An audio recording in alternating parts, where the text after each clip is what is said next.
Greetings to all and welcome to Leadership Lorain County's virtual venue. No doubt the pandemic has altered our course a bit, but the best class of 2020 remains steadfast and accomplished so much. I am honored to be here today and truly believe that we are all better leaders in our community because of the time we shared together. Truthfully, when the induction committee approached me about doing this presentation, I hesitated to say yes. Certainly not because I wasn't humbled by the notion, but really, I'm not a public speaker, and I know that my gold personality would assume that responsible perfectionist role and completely stress over getting it right, which I'm sure, there's no doubt that's what happened. But after accepting the honor, I immersed myself in reviewing our session day agendas and the countless pictures that Jennifer and many of us used to document our adventures. It has not been easy to condense our journey into a 15-minute presentation, but here goes.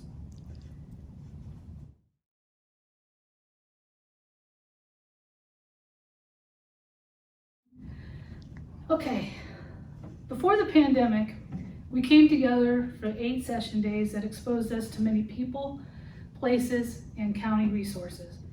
From getting to know each other through the What's My Bag presentations, to learning more of our history, social justice issues, educational resources, government entities, and economic development. Along the way, we assessed our leadership DNA, completed team building exercises, and ultimately employed our leadership strengths to give back to our amazing community. Here are some of the highlights. We'll begin with the orientation and road rally. The orientation provided us time to meet and interact with each other, along with some of other interesting characters such as Fred Flintstone and Miss Piggy. Oh yeah, and Prince Charming, whose alter ego turned out to be our great fire chief from Malaria. The road rally gave us our first experience working in teams. Each team traveled an average of 58 miles and visited 10 places. I proudly landed on the gold team, and rubber met the road swiftly for us, so much so that we were sure we were going to win. In fact, when we returned to find no other cars in the depot parking lot, we were absolutely convinced we had it in the bag. Much to our dismay, Jennifer informed us that we were in fact the last team to arrive, and that everyone else was at the final destination waiting for our arrival. It was there that we enjoyed some food and drink, mingled a bit, and were then given a second chance to compete. Yes, I'm referring to the theatrical skit competition.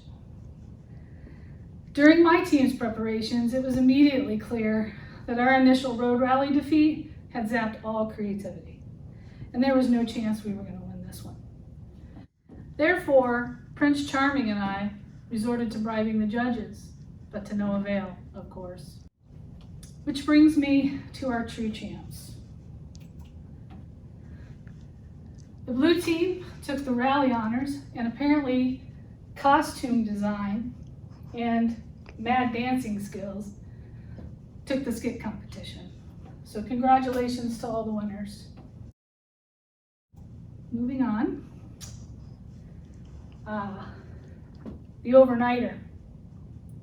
This is where we began to learn each other's names and even engaged in that fun name activity. I know there is at least one fun name everybody remembers. Wait for it. Nasty Nick. I know you all know that one. I have to admit, this was a fun way to remember names, along with the Dale Carnegie method as well. After dinner, we had the opportunity to get our groove on, which revealed those who truly have rhythm. As you can see, Troy demonstrated his rhythm through dance. And definitely, Jim really rocked those bells. The next day, we moved on to team building exercises at Common Ground and came up with our class slogan, What's Your 20?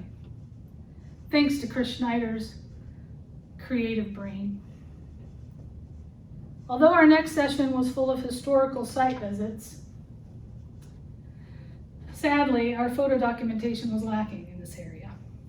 History and Philanthropy Day did not yield many photos, but we do have our memories. This takes us to the Social Justice Day. And before I turn the slide, this is the day where we engaged in social justice role play that helped shed light on some of the day-to-day barriers for those navigating through our county's social resources.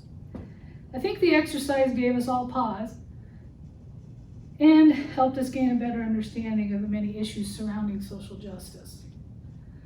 But I want to warn you, these photos may concern you, as they did me. You see a lot of red arrows, and you see my concerned face emoji over there. As I was selecting photos to represent this experience, there became a recurring feeling of concern for our youth in the role play, especially our babies and how they were held. If a baby wasn't in Melissa's womb or in Julie's arms, well, I'll just say that Children's Services had their hands full, especially with Fran. You can see, I don't know what's going on here. Okay, we'll move on to education and mid-year retreat. The education team strive to bring enlightenment on a variety of educational resources available to us, from public and alternative education to vocational and after-school programs. Our mid-year retreat was filled with leadership assessment results, more team exercises, and an opportunity for each of us to align with the class project that best fit our abilities and desires to give back. Then we ended our day with a friendly bowling competition. Congrats to the blue ribbon winners there. On to Law and Government Day. They provided us exposure to a county commissioners meeting, the county jail tour, and scenario-based encounters with law enforcement. I think we'll all agree that the scenarios revealed a couple of surprises. I mean, Chris Wentling's voice found an octave that I'm not sure he knew existed. And Arnalisa showed some true grit, quick reflexes, and command presence. I was wondering if Arnalisa might be interested in a career in law enforcement. I'm always recruiting. Our Economic Development Day, it was a delightful day in Lorraine where we experienced the new facelift of the downtown and the shipyards area. I personally can't wait to patronize the shipyards facility once COVID is no longer, of course.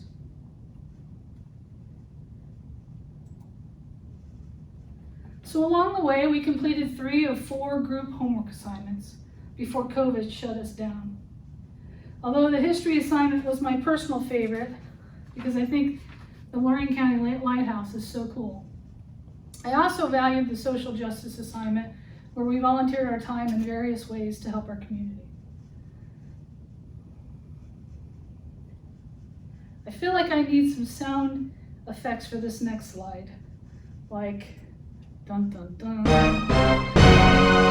I typically don't give much attention to the negative, such as the COVID pandemic, but I would be remiss if I didn't acknowledge what our class missed out on. And more importantly, what we were able to overcome in regards to completing our group projects. 2 session days, an in-person induction, and 1 group homework assignment were missed. And our 4 projects were heavily altered by COVID. Even still, we should be proud of our project results. I would also be remiss if these 2 lovely ladies went unmentioned. Our youngest members graduated high school during the pandemic, and they may very well have to navigate their college careers in a whole new way. Congratulations to Shania and Tajaya. We wish you every success in the future. So in reality, most of what I've said so far could have been summarized in 1 slide. 42 classmates from private, nonprofit, and government agencies traveled approximately 107 miles, visited 34 places, spent 82 hours together, learning from 26 presenters, completed 3 homework assignments, group homework assignments, and 2 leadership assessments. That takes me to our class leadership DNA. We took the True Colors personality test, and the makeup of our class was gold DNA represented 33% of our class, 14 members, the responsible group. Blue DNA comprised of 19%, or 8 members, are our compassion leaders. 14% the green DNA, 6 members, they're conceptual. And orange DNA made up our spontaneous 10 members, 24% in the orange. We also took the Strengths Finder test or assessment. Out of 34 strength themes, we learned of our top 5 leadership strengths ranked by intensity. That makes each of us unique, because the odds are 1 in 33.4 million that you share the same top 5 strengths in the same order of intensity. I found that to be pretty amazing. And I found both of these assessments very helpful in personally answering the following question. What's your 20? What's my 20? Where am I as a person, friend, parent, and leader? Knowing my leadership DNA helps me have a deeper understanding of how to use my strengths and understand my weaknesses in order to build more meaningful relationships, both personally and professionally. Learning about yourself takes courage. And to quote one of my favorite authors and leadership gurus, Brene Brown, courage starts with showing up and letting ourselves be seen. We all had the courage to show up and be part of the best class of 2020. Hopefully, we're all a little closer to knowing the answer to what's your 20. What's my 20? I consider myself to be what Brene Brown calls a daring leader versus an armored leader. It takes courage to be daring, and it is not fear that gets in the way of courage. It is armor. Daring leaders do not armor up, meaning they don't prevent themselves from being vulnerable. Because of this book, I have learned that there is no courage without vulnerability. Therefore, I will always strive to leave my armor on the ground, show up with heart, and create the opportunity to serve those I love and lead by daring greatly. If you've not read this book, I highly recommend it.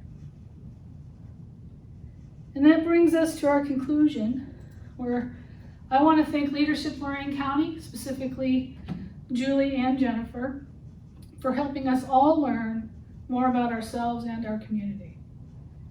Also, thanks to all of you, my classmates, for making me a better person. I wish you all a safe, healthy, and prosperous future. Best class of 2020, what's your 20?